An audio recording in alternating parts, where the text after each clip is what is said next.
Speaker Khader ಸರ್ಕಾರದ ವಿರುದ್ಧ ಅಸಮಾಧಾನದಿಂದ ಕಲಾಪದಿಂದ ಎದ್ದು ಹೋಗಿರುವಂತಹ ವಿಚಾರಕ್ಕೆ ಸಂಬಂಧಪಟ್ಟ ಹಾಗೆ ವಿಧಾನಸೌಧದಲ್ಲಿ ವಿರೋಧ ಪಕ್ಷದ ನಾಯಕರಾದ ಆರ್ ಅಶೋಕ್ ಅವರು ಮಾಧ್ಯಮಗಳಿಗೆ ಹೇಳಿಕೆಯನ್ನ ಕೊಟ್ಟಿದ್ದಾರೆ. ವಿಧಾನಸಭಾ ಅಧಿವೇಶನದಲ್ಲಿ ಹಿಂದೆಂದೂ ಕಾಣದಂತಹ ಅಸಹಾಯಕತೆ ಕಾಣ್ತಾ ಇದೆ.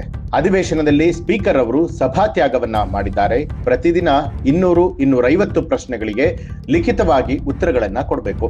ಪ್ರತಿದಿನ ಕೂಡ 10%, 20%, 30% ಮಾತ್ರ ಉತ್ತರವನ್ನ ಕೊಡ್ತಾ ಇದ್ದಾರೆ.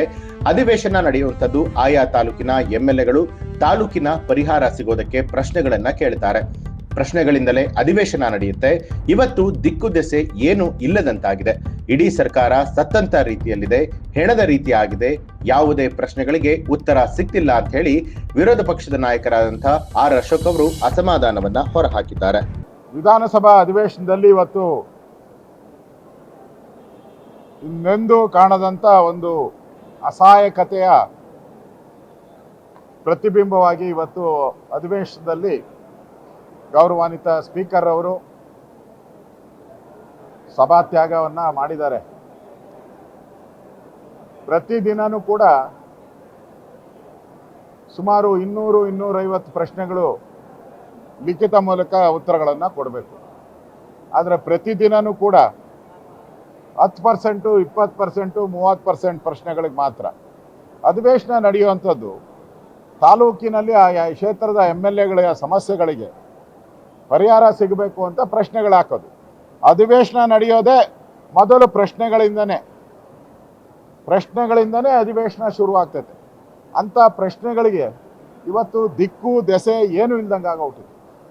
ಇಡೀ ಸರ್ಕಾರ ಒಂದು ರೀತಿ ಸತ್ತಂತ ರೀತಿ, ಎಣದ ರೀತಿ ಇದೆ.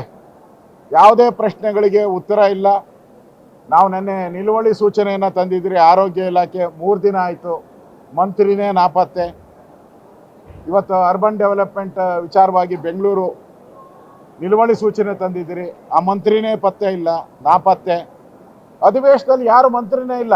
ಪ್ರತಿದಿನನೂ ಕೂಡ ನಾಮಕಾಸ್ತವಾಗಿ 2-3 ಮಂತ್ರಿಗಳು ಬರ್ತಾರೆ. CMಗೆ ಹಿಡಿತ ಕಳ್ಕೊಂಬಿಟ್ಟಿದ್ದಾರೆ. ಯಾರು ಮುಖ್ಯಮಂತ್ರಿ ಅಂತ ತೀರ್ಮಾನ ಆಗದೇ ಇರೋದ್ರಿಂದ ಪ್ರಶ್ನೆಗಳಿಗೂ ಉತ್ತರ ಇಲ್ಲ, ಮಂತ್ರಿಗಳು ಪ್ರೆಸೆಂಟ್ ಇಲ್ಲ. ಇಡೀ ಒಂದು ರೀತಿ ಸರ್ಕಾರ ಸತ್ತ ರೀತಿಯಲ್ಲಿ ಇವತ್ತು ಸರ್ಕಾರ ನಡೀತಾ ಇದೆ. ಇವತ್ತು ಸ್ಪೀಕರ್ ಅವರು ಬಹಳ ನೋವಿನಿಂದ, ನಾವು ಕಳೆದ 5 ದಿನದನೇ 5ನೇ ಬಾರಿ ಅವರಿಗೆ ವಾರ್ನಿಂಗ್ ಕೊಟ್ಟರು. ಮೊನ್ನೆನೂ ಕೂಡ ವಾರ್ನಿಂಗ್ ಮಾಡಿದರು. ಕಳೆದ ಶುಕ್ರವಾರ ಇದು 4ನೇ ಬಾರಿ ವಾರ್ನ್ ಮಾಡ್ತಾ ಇದ್ದೀನಿ, ಇನ್ನು ಮುಂದೆ ಇದು ರಿಪೀಟ್ ಆಗಬಾರ್ದು ಅಂದರು. ಇವತ್ತು ಮತ್ತೆ ಅದೇ ರಿಪೀಟೇಷನ್. ಇವತ್ತು ಸ್ಪೀಕರ್ ಅವರು ಹೊರ ಹೋಗಿರ್ತಕ್ಕಂಥದ್ದು ಇವತ್ತು ಸರ್ಕಾರಕ್ಕೆ ಒಂದು ಕಪ್ಪು ಚುಕ್ಕೆ. ಇದು ಸರ್ಕಾರಕ್ಕೆ ಅವಮಾನ, ಸರ್ಕಾರಕ್ಕೆ ಚಾಟಿ ಏಟು. ಈ ಥರ ಅಧಿವೇಶನ ನಡೆಸುವಂಥದ್ರಿಂದ ಅಧಿವೇಶನ ಮುಚ್ಚಿ ಹೋಗೋದು ಬೆಸ್ಟ್. ಆ ರೀತಿ ನಡವಳಿಕೆಯನ್ನು ಮಾಡಿದ್ದಾರೆ. ಇವತ್ತು ಏನು ಸ್ಪೀಕರ್ ಅವರು ತೀರ್ಮಾನವನ್ನು ತೆಗೆದುಕೊಂಡಿದ್ರು, ಅವರ ಪೀಠದಿಂದ ಆಚೆ ಹೋಗಿದ್ದಾರೆ, ಅದನ್ನು ನಾನು ಸ್ವಾಗತ ಮಾಡ್ತೀನಿ.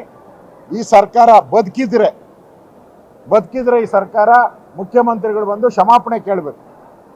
ಮುಖ್ಯಮಂತ್ರಿಗಳು ಬಂದು ಕ್ಷಮಾಪಣೆ ಕೇಳಿದ್ರೆ ಅದಕ್ಕೊಂದು ಅರ್ಥ ಬರ್ತದೆ. ಇಲ್ಲ ಅಂದರೆ ಈ ಮಂತ್ರಿಗಳು ಯಾರ ಮಾತನ್ನು ಕೇಳಲ್ಲ.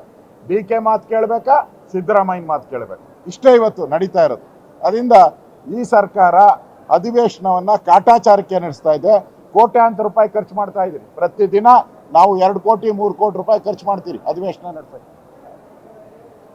ಬೆಲೆನೇ ಇಲ್ಲ.